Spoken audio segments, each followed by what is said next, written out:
there's a strange kind of silence that follows a long season, not the kind that's peaceful, but the kind that echoes with everything left unsaid. For Sophie Cunningham, that silence had been building for months.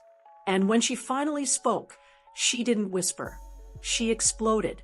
What began as a quiet conversation over coffee turned into one of the most brutally honest interviews the WNBA has seen in years.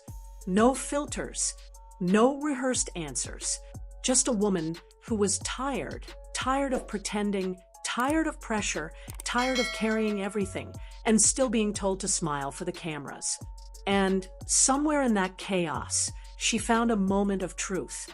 Not just about herself, but about someone who'd been living through a storm of her own, Caitlin Clark. It started as something small, a football game, a jersey, and a choice. When the Indianapolis Colts invited the Fever to their game, it was supposed to be simple PR, smiles, photos, good energy. But when Caitlin Clark was handed a Colts jersey, she didn't put it on. She didn't fake a grin or pretend to be part of the show. She just held it politely, quietly, and that was it. For anyone else, it would have been a moment forgotten in seconds. But for Caitlin, it became a symbol. She grew up in Iowa. She's a Chiefs fan. And she wasn't about to fake loyalty for a camera. The internet called her a real one.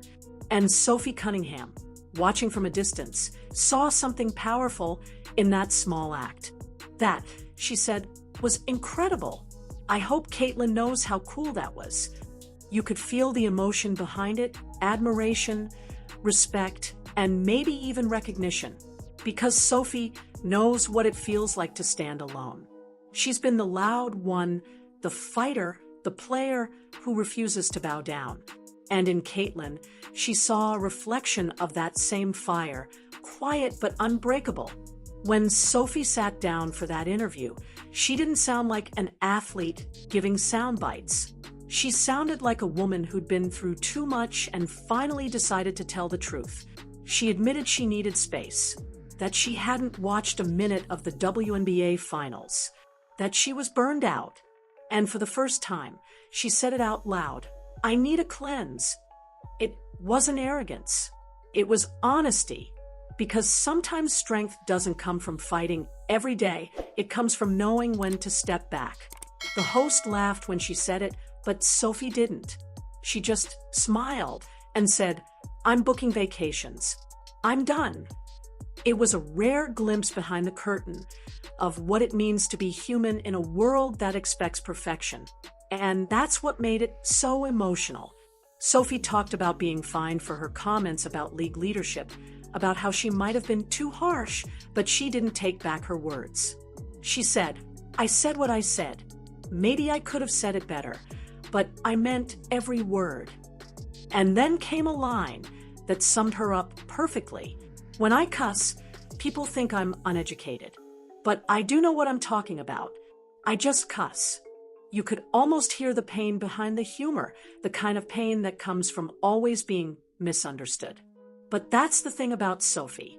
She doesn't speak to please. She speaks to be heard. And that's exactly why this moment with Caitlin Clark hit her so deeply. Because for once, someone else wasn't pretending either. Caitlin didn't wear the jersey. Sophie didn't wear a mask. Two women, different styles, same truth, being real in a world built on PR smiles. She said, I represent a lot of people who can't say what they want to say. So I try to say it right. That one line changed everything. It wasn't just about basketball anymore. It was about every player who's been told to be quiet, every woman who's been called too emotional, too loud, or too much. Sophie was their voice, and she carried it with pride. By the time she laughed about peacoats and Christmas vacations, you could feel the exhaustion in her words. She was trying to sound light, but her heart was heavy. She said she was tired of sweatshirt fits and wanted to feel feminine again.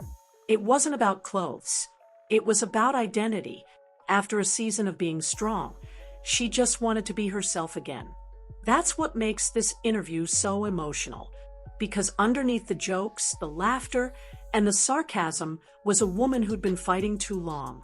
And when she saw Caitlin hold that jersey instead of wearing it, she saw a spark of something she'd almost lost: authenticity. Caitlin didn't need to speak. She didn't need to tweet. Her silence said everything. And Sophie recognized it instantly. Two different generations of the same struggle. One loud, one quiet, both real. In that moment, you could almost imagine Sophie smiling, not as a teammate or a critic, but as a fan of truth. Because she knows how much courage it takes to stand alone, to say no when the world expects yes, to stay loyal to yourself when it's easier to fake it. That's why this story matters. Because beyond the headlines, beyond the interviews and the viral clips, this is what the WNBA is made of: women who feel, fight, and keep showing up. And maybe that's why fans connect so deeply with both Sophie Cunningham and Caitlin Clark, because they remind us that being real still means something, that honesty isn't weakness, it's strength in its purest form. In the end, Sophie said she doesn't regret speaking out. Someone has to, she said softly. Someone has to say it.